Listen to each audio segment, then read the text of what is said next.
பட்டிப்பட்டியெல்லாம் கல்விக்கூடம் open பண்ணாரு, திறந்தாரு.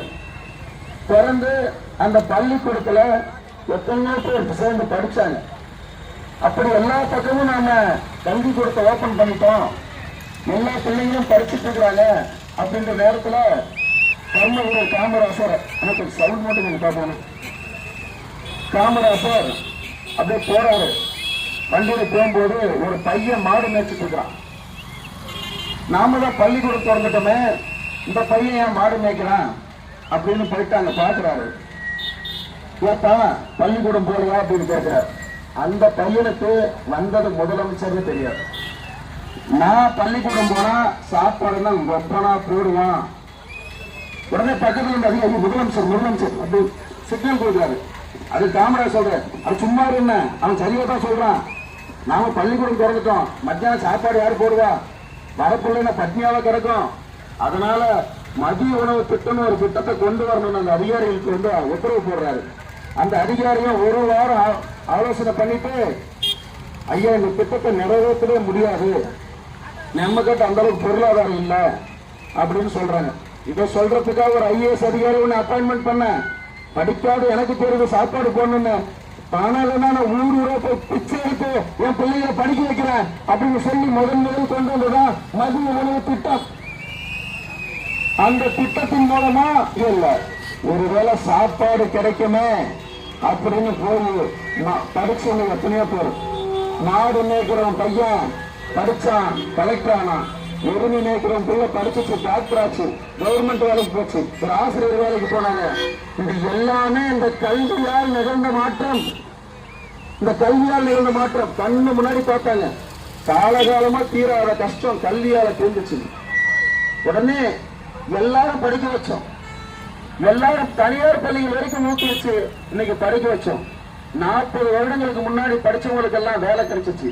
இப்ப 20-25 வருஷமா படித்த இளைஞர்களுக்கு வேலை வாய்ப்பு கிடைத்திருக்கிறதா யோசிச்சு பாருங்க. எல்லாருமே 2 டிகிரி 3 டிகிரி முடிச்சவங்க தானே. இன்னைக்கு படிச்ச இளைஞன் எத்தனை பேர் 1 டிகிரி 2 டிகிரி முடிச்சு பெயிண்ட் டப்பா தூக்கிட்டு போறான். படித்த இளைஞன் வெல்டிங் கடைக்கு போறான். படித்த இளைஞன் எந்த வேலையும் கிடைக்காம குடிச்சிட்டு சும்மா கிடக்குறான், குடிச்சிட்டு சும்மா கிடக்குறான். இது முழுக்க முழுக்க இந்த 25-30 ஆண்டுகள் நடந்த அரசியல், அதற்கு முன்பு இருந்த அரசியல். அதனால்தான் நம்முடைய தலைவர் அவர்கள் 5 பெரும் கொள்கை தலைவர்களை ஏற்றுக்கினாங்க. தந்தை பெரியார், அண்ணல் அம்பேத்கர், கர்ம வீரர் காமராசர், அஞ்சலி அம்மாள், வேலுநாச்சியார்னு 5 கொள்கை தலைவர்களை ஏற்றுக்கினாரு. இதெல்லாம் ஏற்கனவே இருந்த கொள்கை தலைவர் தானே, நீங்க என்ன புதுசா சொல்ல போறீங்க? அவங்க செஞ்சத, அவங்க சாதிச்சத, அவங்க பேரை சொல்லி அரசியல் நடத்திட்டு இருக்க நீங்க செஞ்சீங்களா? இதுதான் இப்ப கேள்வி. இந்த கேள்விக்கு மாற்றுதான் இப்ப அரசியல். எல்லாரும் பேசுறாங்க, நீங்க என்ன பேசுறீங்க, அரசியல் ரொம்ப ஆபத்தானது, இதெல்லாம் மாற்ற முடியாது, இதெல்லாம் நடக்காது. இப்படிதான் எம்ஜிஆர் வந்த போது சொன்னாங்க, இது ஒரு நடிகர் கட்சி, இது ஒரு கூட்டாளி கட்சினாங்க. எம்ஜிஆர் உயிரோடு இருக்கிற வரைக்கும் எதிர்த்தவர்கள் அவங்க மண்ணை கவிழ்ந்தாங்க. எம்ஜிஆர் இறந்த பிறகுதான் அவங்க ஆட்சி பிடிக்க முடியும். இருக்கிற வரைக்கும் சட்டமன்றத்துக்குள்ள அவங்களால போய் ஆட்சி செய்ய முடியல. அதே போல நம்முடைய புரட்சி கலைஞர் விஜயகாந்த், அவர் வந்துட்டு கட்சி ஆரம்பிச்சாரு, ஏதாவது மாற்றம் கொண்டு வரணும். அவருக்கு கொடுக்காத அழுத்தமா திரையில எவ்வளவு பில்லா தெம்பா இருந்தால தரையில கோமாளிகள் சித்தரிச்சாங்க. விஜயகாந்த் வந்துட்டு நிர்வாக திறமை இல்லாதவர், இது ஒரு கோமாளி கூட்டம், ஒரு கூட்டாளி கூட்டம் என்பதை நிரூபிக்கிறதுக்காக மீடியாக்களுக்கு வாரி வாரி கொட்டினாங்க. உண்மையிலே விஜயகாந்த் ஒரு நேர்மையான ஒரு திறமையான நிர்வாகி. முதல்ல அவருக்கு நடிகர் சங்கத்துல தலைவர் பதவி கிடைச்சது. அது வரைக்கும் அந்த நடிகர் சங்க கட்டிடம் கொண்டு போய் அடமானம் வச்சிருக்காங்க, மீட்க முடியாத அந்த நடிகர் சங்கத்துக்குள்ள இவரை உள்ள போத்தி திறமை இல்லாத ஆளு நிரூபிச்சிடலாம் அப்படின்னு இவங்க ஒரு திட்டம் போட்டாங்க. ஆனா விஜயகாந்த் ஒரே மாசத்துல ஒட்டுமொத்த கலைஞர்களை ஒன்னா சேர்த்து சிங்கப்பூர்ல வந்துட்டு ஒரு நிகழ்ச்சி நடத்தி, அன்னைக்கெல்லாம் ரஜினிகாந்த் கமல் ஒன்னா சேர மாட்டாங்க, இந்த நடிகர் வேற அந்த நடிகர், எல்லா நடிகர்களும் ஒன்னா சேர்த்து ஒரே ஒரு புரோகிராம்ல ஒட்டுமொத்த நடிகர் சங்க கடமையை அடைச்சார். அந்த இடத்துல ஒரு நிர்வாக திறமை இருந்தது. நடிகர்களுக்கு நிர்வாக திறமை இல்லையா, நிரூபிச்சு காட்டினார். இப்படி ஏன் நடிகர்கள் நாட்டை ஆளக்கூடாதா? நடிகர்களுக்கு தகுதி இல்லையா? மற்றவங்களுக்கு தான் தகுதி இருக்கா? இப்ப நம்மள தற்கொலைன்றாங்க. ஒரு புதுசா கண்டுபிடிச்சிட்டாங்க. தம்பி வைக்கிறவங்க டிகிரி முடிச்சவங்க எத்தனை பேர்? எல்லாமே டிகிரி முடிச்சவங்க. நாம எல்லாரும் 2 டிகிரி 1 டிகிரி முடிச்சுட்டு ஒரு நல்ல தனியார் தொழிற்சாலை எத்தனையோ பேர் மேனேஜர் வேலை பார்க்கறாங்களா? எத்தனையோ பேர் சேல்ஸ்மேனா வேலை பார்க்கறாங்களா? எத்தனையோ பேர் ஒரு பேங்க்ல நிர்வாகியா வேலை பார்க்கறாங்களா? எல்லாம் படிச்சவங்க தானே. படிச்ச நாம தானே தளபதி வச்சு ஆதரிக்கிறோம். அப்ப நாங்க ஒரு பெரிய பெரிய நிறுவனமே எங்களை நம்பி அந்த நிறுவனத்துக்கு நிர்வாகத்தை கொடுக்கும் பொழுது நாங்கள் ஆதரிக்கக்கூடிய தலைவர் தற்கொலையாக முடியுமா? நீங்க சொல்ற கட்சிகளை திமுகவோ இல்ல அதிமுகவோ ஏத்துக்குனா நாங்க புத்திசாலிங்க, அறிவாளிங்க. ஆனா புதுசா ஒரு மாற்றம் வேணும், இந்த இளைஞர்களுக்கு எல்லாம் வேலை வாய்ப்பு கிடைக்கல அப்படின்னு சொன்னா நாம தற்கொலையா? அப்படின்னா நம்ம தற்கொலையாக வந்துட்டு போகலாம். தப்பே கிடையாது. இந்த அரசியலை தூக்கி வரையும் இளைஞர்களுக்கு அரசியல் பிறக்கணும் அப்படின்னா நீங்க திமுக ஏத்துக்கணும் அறிவாளி, அதிமுக ஏத்துக்கணும் அறிவாளி, அதை ஏத்துக்கணும் தற்கொலைன்னா தற்கொலையா வந்துட்டு போகலாம். நாம பார்க்க வேண்டிய ஒரே ஒரு விஷயம், மாற்ற வேண்டிய ஒரே ஒரு விஷயம், தமிழ்நாட்டுல இதுவரைக்கும் ஏதாவது ஒரு மாற்றம் நிகழாதான்னு பார்த்தோம். எந்த கட்சி வந்தாலும் ஏதாவது ஒரு பழிய போட்டு ஏதாவது ஒரு பிரச்சனையை பண்ணி ஒன்னு அதை கூட்டணிக்குள்ள இழுக்கணும், இல்ல அந்த கட்சி அடியோட ஒழிக்கணும். இதுதான். ஆனா அந்த விஷயம் எல்லாம் நம்ம வெற்றி தலைவர் தளபதி வந்த பின்னர் நடக்காது. இன்னைக்கு கொள்கையில தமிழ்நாட்டில் இந்தியாவிலே உறுதியா இருக்கிற ஒரே தலைவர் நம்ம தலைவர் தான்.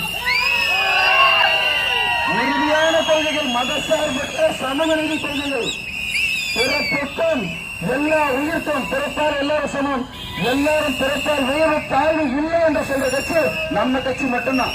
வெறும் வாய் வார்த்தையில் அல்ல. இஸ்லாமிய சகோதரர்கள் இருக்கிறாங்க, எவ்வளவு பிரச்சனை. நம்ம பிஜேபி பி டீம் அவங்களை பயமுறுத்துவாங்க. உண்மையே சொல்றேன், வக்ஃபுவாரி சட்டம் வந்தபோது தமிழ்நாடு முழுக்க இந்த தற்கொலை இளைஞர்களை வச்சுதான் போராட்டம் நடத்துவார் எங்க தலைவர். இஸ்லாமியர்களுக்கு இணக்கமான தலைவர் எங்க தலைவர். போராட்டம் நடத்தக்கூடிய தலைவர் எங்க தலைவர். இன்னைக்கு சமநீதி பேசுறோம், இடஒதுக்கீடு பேசுறோம், 10.5 வேணும்ன்றோம். சாதி ரீதியா கணக்கெடுப்பு நடத்தி சாதியாக சர்வே நடத்தணும்னு தேர்தலுக்கு முன்னாடி தமிழ்நாடு முழுக்க போராட்டம் நடத்தி நம்முடைய தமிழக வெற்றி கழகம் அனைத்து சமூகத்துக்குமான இடஒதுக்கீடு நியாயமான முறையில் பகிர்ந்தளிக்கப்பட வேணும்னா சாதிய சர்வே எடுக்கணும். அதுவும் நம்ம தமிழக வெற்றி கழகம் செய்யணும். இப்படி அனைத்துக்குமே உறுதியா நிற்கிற எங்க தலைவர் நினைச்சிருந்தா ஏன் என்டிஏ கூட்டணிக்குள்ள போயிட்டு துணை முதல்வர் பதவி வாங்கிட்டு ஒரு 10 மினிஸ்டர் பதவி வாங்கிட்டு ஒரு 50-60 எம்எல்ஏ வாங்கிட்டு இருக்க முடியாதா? முடிஞ்சிருக்குல்ல. எல்லாரும் எத்தனை சொன்னாங்க, என்ன உங்க தலைவருக்கு எல்லாம் தெரியாதாங்க? எங்க தலைவருக்கு நல்லா தெரியும் கூட்டணி சேர்ந்த கட்சிகளுடைய நிலைமை இன்னைக்கு என்னவா இருக்குன்னு. நாங்க தனியா சிங்கள முதன்மை சக்தியா வரும்னு நினைக்கிறோம், கொள்கையில உறுதியா நிற்கிறோம் நினைக்கிறோம். எப்ப கொள்கை எதிரி பிஜேபி, அரசியல் எதிரி டிஎம்கே அறிவிச்சாரோ பிஜேபி இடத்துல எங்களுக்கு ஒட்டும் கிடையாது, உறவும் கிடையாது. துணிச்சலா நிக்கிற ஒரே சக்தி மட்டும்தான். பதவிக்கு ஆசைப்பட்டிருந்தா இன்னைக்கு கூட்டணி போயிருக்கலாம். இவ்வளவு அழுத்தங்களும் இவ்வளவு பிரச்சனைகளும் எங்களுக்கு நடந்திருக்காது. உண்மையா இல்லையா? அப்படி ஒவ்வொரு விஷயத்திலும் உறுதியா இருக்கிற ஒரே கழகம் எங்க கழகம் தான். நாங்கள் தற்கொலைகள் அல்ல. இத்தனை காலம் ஏன் இந்த இளைஞர்களுக்கு வேலை வாய்ப்பை நீங்கள் தரவில்லை என்று உங்களை பார்த்து கேள்வி கேட்கக்கூடிய கேள்விக்குறிகள் நாங்கள். படித்த இளைஞனுக்கு படித்த வேலை வாய்ப்பை கொடுக்காத ஏன் என்று கேள்வி கேட்கக்கூடிய கேள்விக்குறிகள். இந்த அரசியலை, இந்த ஊழல் அரசியலை தூக்கி எறியக்கூடிய ஆச்சரியக்குறிகள் நாங்கள். ஆச்சரியக்குறிகள். அரசியல் மாற்றம் நிகழ்ந்தே போதும். அதுக்கு என்ன திட்டம் சொல்றார் நம்ம தளபதி? ஒவ்வொரு மகளிருக்கும் 2500 ரூபாய் உரிமை தொகை நியாயமா 18 to 60 வயது இருக்கக்கூடியவருக்கு வழங்கப்படும். அதுபோக அண்ணன் சீர்னு ஒரு பவுன் தங்க நகை வழங்கப்படும். தாய்மாமன் சீர் என்று பிறக்கக்கூடிய குழந்தைகளுக்கு ஒரு தங்க மோதிரம் வழங்கப்படும். குழந்தை பிறந்துருச்சு, வெற்றி பயண திட்டம் சொல்லி அனைத்து மகளிருக்கும் அனைத்து பேருந்துகளிலும் அனைத்து ஏரியாவுக்கும் இங்கிருந்து பெண்ணார்த்திலிருந்து மதுரை போகலாம், பெண்ணார்த்திலிருந்து கோயம்புத்தூர் போகலாம். எல்லா இடத்துக்கும் பெண்கள் இலவசமாக பயணிக்கலாம்.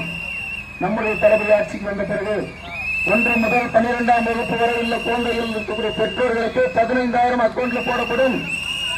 பிளஸ் முடிச்ச பிள்ளைங்களுக்கு துணை இல்லாமல் 20 லட்சம் வரைக்கும் கடன் கொடுத்தவங்க பிஎஸ்சி வரைக்கும் படிக்கிறதுக்கு பரிந்துரை செய்யப்படும். 25 லட்சம் வரைக்கும் எந்த எவிடன்ஸ் எந்த டாக்குமெண்ட் இல்லாம கடன் வாங்கி தொழில் பண்றதுக்கு இளைஞர்களுக்கு நம்முடைய தளபதி ஆட்சி அமைந்தால் நிறைவேற்றப்படும். அவங்களுமா இலவசம் சொல்றாங்க, நீங்களுமா இலவசம் சொல்றீங்க. அவங்க சொல்ற இலவசத்துக்கும் நாம சொல்ற இலவசத்துக்கும் நிறைய வித்தியாசம் இருக்கு. ஒரு குழந்தை பிறந்து வளர்ந்து படிச்சு அது ஆளாகி தொழில் பண்ணி தொழிலுக்கு போய் சம்பாதிக்கிற வரைக்கும் நம்ம இலவசம் தருவோம். அதன் பிறகு அவன் எதுக்கு கையாள அவன் சம்பாதிச்சு நாட்டை முன்னேற்றம். இதுதான் அவங்களுக்கு எங்களுக்குமான வித்தியாசம். இதுதான் வித்தியாசம். சரி, அது மட்டுமா? நல்ல திட்டம் சொல்லிட்டீங்க, அந்த திட்டத்தை நிறைவேற்ற முடியுமா? இந்த சிஸ்டம் எப்படி இருக்கு? சிஸ்டம் கரெக்டா இருக்கு. எந்த சிஸ்டம்? அரசாங்க system. Tahsildar office, VO office, இந்த பகுதியெல்லாம் போகும்போது சிஸ்டம் கரெக்டா இருக்கு. ஒரு பர்த் சர்டிபிகேட், ஒரு ரேஷன் கார்டு, எல்லாத்துக்கும் கமிஷன், கரப்ஷன். இது எப்படி மாத்த போறீங்க? இதுக்காக தான் சொல்லுங்க நம்ம தலைவர், ஓப்பன் கவர்னன்ஸ், வெளிப்படையான கவர்னன்ஸ். www.vetri.in என்ற ஒரு இணையதளம் உருவாக்கப்படும். அந்த இணையதளத்தில் அனைத்து தகவல்களும் பதிவேற்றப்படும். நம்முடைய கருத்துக்களும் பதிவேற்றப்படும். நம்முடைய கருத்துக்களும் பதிவேற்றப்படும். அது இல்லாம smart privilege card, Tamil Nadu citizenship smart privilege card. அது என்ன கார்டுனா, இப்ப எப்படி நம்ம மொபைல்ல வந்துட்டு ஒரு கூகுள் பே, ஜிபே வந்து ஆட்டோமேட்டிக்கா பணம் வருதோ, ஆட்டோமேட்டிக்கா பணம் கட் ஆகுதோ, அதை ஏஐ டெக்னாலஜில சிம்பிளா நீங்க கூகுள்ல வந்துட்டு ஒரு பிரஷ் சர்ச் பண்ணீங்கன்னா தேர்ந்தீங்கன்னா கூட பிரஷ் ஆடா வரும். ஒரு துணியை தேர்ந்தீங்கன்னா துணியோட வரும். உங்களுக்கு அந்த துணி தேவைப்படுறதோ அதை சர்ச் பண்ணிடுச்சு. அந்த மாதிரி ஏழை விளைவிட இந்த பிள்ளைக்கு 5 வயசு முடிஞ்சிருச்சு, இதுக்கு கல்வி உதவி தேவை, இந்த பிள்ளைக்கு கல்யாணம் வந்துருச்சு, இதுக்கு வந்துட்டு ஒரு பவுன் நகை தேவைன்னு ஆட்டோமேட்டிக்கா எல்லாருக்கும் வந்து சார் பர்த் சர்டிபிகேட் ஆட்டோமேட்டிக்கா உங்க போன்ல டவுன்லோட் ஆகும். நீங்க போய் எந்த அதிகாரியும் நாடி தேடி நிற்க தேவையில்லை. கவர்னன்ஸ். சரி, நீங்க பெண்ணாகிறதுக்கு என்ன பண்ண போறீங்க? 5 வாக்குறதுக்கு தளபதி ஆட்சி 2026 அமையப்போவது உறுதி. செய்யுமா? வாக்களிப்போமா? இளைஞர் மாற்றத்திற்காக உறுதி. அப்படி ஆட்சி அமைந்தால் நம்ம பெண்ணாயிரம் தொகுதிக்கு நம்முடைய வெற்றி வேட்பாளர் அண்ணன் கஜேந்திரன் அவர்கள் என்ன வாக்குறுதி கொடுக்க போறாரு? நம்ம பெண்ணாயிரம் தொகுதிக்கு இதெல்லாம் தளபதி தமிழ்நாடு முழுக்க இருக்கக்கூடிய இளைஞர்களுக்கும் தாய்மார்களுக்கும் பெரியவர்களுக்கும் பார்த்து ஏற்படுத்துற திட்டம். நம்ம பகுதிக்கு என்ன வேணும்? நம்ம பெண்ணாயிரம் முன்னேறதுக்கு என்ன வேணும்? அது தெரியுதா இல்லையா? பெண்ணாயிரம் முன்னேறணும்னா நாங்க பார்த்த வரைக்கும் தொகுதி முழுக்க எங்க பாரு தண்ணி வாகனத்துக்கு தண்ணி கிடைக்காத சூழ்நிலை. தண்ணி பிரச்சனை தலைவரிச்சு ஆடுது. இத்தனைக்கும் கூட்டு குடிநீர் திட்டம் நிறைவேற்றப்பட்டும் இன்னமும் தண்ணி இல்லாம எத்தனையோ கிராமங்கள் துண்டிக்கப்பட்டிருக்கு. அந்த கிராமங்களுக்கு எல்லாம் ஒகேனக்கல் கூட்டு குடிநீர் திட்டம் பாகம் 2 பார்ட் 2 ஏற்பாடு செய்யப்பட்டு தருமபுரி மாவட்டத்தில் பெண்ணாயிரம் தொகுதிக்குள்ள அனைத்து கிராமங்களுக்கும் தடையின்றி தண்ணீர் வழங்கப்படும். தண்ணீர் தேவைக்கு அடுத்து விவசாயம். இங்க நம்ம பகுதி பாத்தீங்கன்னா ஈரோடு கோயம்புத்தூர் தான் போனீங்கன்னா ஏக்கர் கணக்கில் இடம் சும்மா இருக்கு, யாரும் விவசாயம் பண்ண மாட்டாங்க. ஆனா நம்மளுக்கு நம்ம தாத்தனுக்கு 2 ஏக்கர் இருக்கும். அப்பங்க 2 பேருன்னா அவங்களுக்கு 2 பேர் பிடிச்சிருப்பாங்க. அவங்களுக்கு 2 பேர் பிறந்த அதுல ஒரு 1/2 ஏக்கரா, அவங்களுக்கு 2 பேர் பிறந்த அதுங்களுக்கு 27 சென்ட் வச்சிருப்பாங்க. இருந்தாலும் 4 மழை பெஞ்சா கூட வேறு வெட்டி விவசாயம் பண்ணி நெல்லு கொள்ளு சோளம் கம்பு விளைவிக்கிறோமா இல்லையா? அப்ப நம்ம விளைக்க தயாரா இருக்கலாம். ஆனா அதுக்கு தண்ணி வேணும்ல. இங்க நம்ம விஜயத்துல தண்ணி ஆத்திர போடு, மழை வந்தா கடல்ல போய் வீணா கலக்குது. அந்த தண்ணிய ஒகேனக்கல்ல இருந்து இங்க கண்டனல் வரைக்கும் அதே போல எல்லாரும் தான் சொல்றாங்க, காவிரி உபநீர் திட்டம் ஒகேனக்கல்ல நீங்க மேல கொண்டு வரணும். நாங்க மாற்று ஏற்பாடு இன்னொரு வச்சிருக்கிறது என்னன்னா, நாகமரையிலிருந்து அதுவும் பின்னாடி தான் அங்கிருந்து எளிமையா எல்லா ஏரிகளுக்கும் கொண்டு வந்து நிரப்பப்படும். கூட்டு குடிநீர் திட்டம் உபநீர் திட்டம் நிரப்பப்பட்டால் பெண்ணாயிரம் தொகுதி விவசாயத்தில் தொழிக்கும், சிறுதானியங்கள் பெருகும். அப்படி விளைவிக்கக்கூடிய சிறுதானியங்களுக்கு தனி உணவு மண்டலம் அமைத்து இந்த பெண்ணாயிரத்தில் சிஸ்டம் இருக்கு. ஒரு தண்ணி சிக்காட் கொண்டு வரதுக்கு நம்முடைய வெற்றி வேட்பாளர் நடவடிக்கை எடுப்பார். தண்ணி சிக்காட். அதே போல இன்னொரு முக்கியமான திட்டம், நம்ம தருமபுரி மாவட்டத்தையும் சேலம் மாவட்டத்தையும் ஒன்னா இணைக்கிறதுக்கு நம்முடைய ஒட்டனூர் கோட்டையூர் பிரிட்ஜ் திமுக அரசாங்கம் அந்த மாதிரி 200 கோடி ரூபாய் ஒதுக்கினாங்க. அது எங்க போச்சு, என்ன ஆச்சுன்னே தெரியல. அந்த ஒரே ஒரு பிரிட்ஜ் ஓபன் ஆச்சுன்னா 2 மாவட்டமும் ஒன்னா இணையும். இப்படி பெங்களூர்ல இருந்து கிருஷ்ணகிரி, தருமபுரி, அப்படி ராமலூர், சேலம் வழியா கோயம்புத்தூர் போறவங்க எல்லாருமே இப்படி பாலை இந்த பகுதி முன்னேறும். முன்னேறுமா முன்னேறாங்க? இந்த முத்தாய்ப்பான 3 திட்டங்களும் நிறைவேற்றவே எங்க வெற்றி வேட்பாளர் ஒரே வேலை. அது போக எழுதம்பட்டு, தொண்டப்பட்டு நெல்லி இந்த பகுதியில டவர் இல்ல, அந்த பிரச்சனை தீர்த்து கொடுப்போம். அது போக இதுல பிக்கிலில தொல்லைக்காடு டேம அந்த இடத்துல கட்டின தொல்லைக்காடு அந்த பக்கம் பகுதி வளரும். அது இல்லாம இங்க இருக்கக்கூடிய நம்முடைய பகுதி இருக்கு இல்லையா, சிப்கோ, அதை சிப்காட்டா மாற்றுவோம். இப்படி எண்ணற்ற திட்டங்களை வந்துட்டு பெண்ணாயிரத்துக்கு நாங்க செய்ய தயாரா இருக்கோம். நம்ம வெற்றி வேட்பாளரை நீங்க செய்து வைக்கும் பொழுது நலப்புறம் பற்றி மண்பானை தொழில் இருக்கு, அங்க மண்ணெல்லாம் லைசன்ஸ் வாங்கறதுக்கு முழு நடவடிக்கை எங்க வெற்றி வேட்பாளர் ஏற்பாடு செய்வாரு. ஒட்டுமொத்த பெண்ணாயிரத்தின் வளர்ச்சியும் நம்ம இளைஞரின் கையில் தான் இருக்கு. இந்த ஒரு முறை தயவு செய்து விட்டு விசிலுக்கு வாக்களிங்க. இது 5 வருஷம் தேர்தல் அல்ல, 5 தலைவர்களின் தலைவரத்தை மாற்ற வந்த தேர்தல். இந்த முறை விட்டுட்டோம்னா நம்ம தலைமையை காப்பாற்ற முடியாது. விஜயகாந்த் என்ற ஒரு தங்கத்தை இழந்து விட்டோம். தலைவர் என்ற சிங்கத்தை இழக்கக்கூடாது. தமிழ்நாடு முன்னேறணும்னா, இளைஞர்களுக்கு வேலை வாய்ப்பு வேணும்னா, பெண்கள் பாதுகாப்பு வேணும்னா, நாம தலைவருக்கு வாக்கு செலுத்தணும்.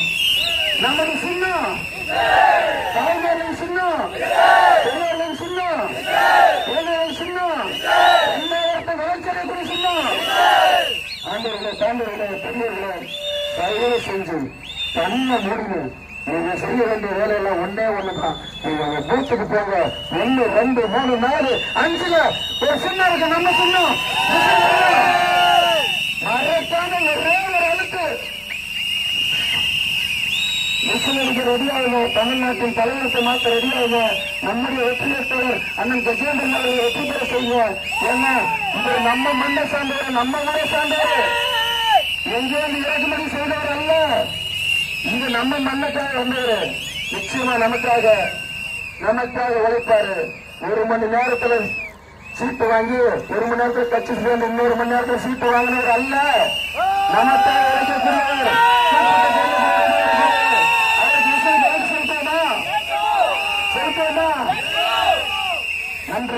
நன்றி. இந்த இருகரம் கூட்டி தயவு செய்து கும்பிட்டு கேட்டுக்கிறேன். இந்த ஒரு முறை அரசியல் மாற்றத்துக்காகவும் நம்முடைய எதிர்கால நன்மைக்காகவும் பிஞ்சு குழந்தைகளுக்காகவும் படித்த பிள்ளைகள் டீச்சர் முடிச்சு பெரிய பெஸ்ட் வேலை பார்க்கிறான். படிச்ச பிள்ளை பெருந்து அடிக்க போறான், தம்பி கட்ட போறான். இதெல்லாம் மனசுல நினைச்சு இதற்காக விசுவுக்கு தயவு செஞ்சு தங்களை வெற்றிகளை ஆதரித்து வாக்களிங்க என்று கூறி வாய்ப்புக்கு நன்றி.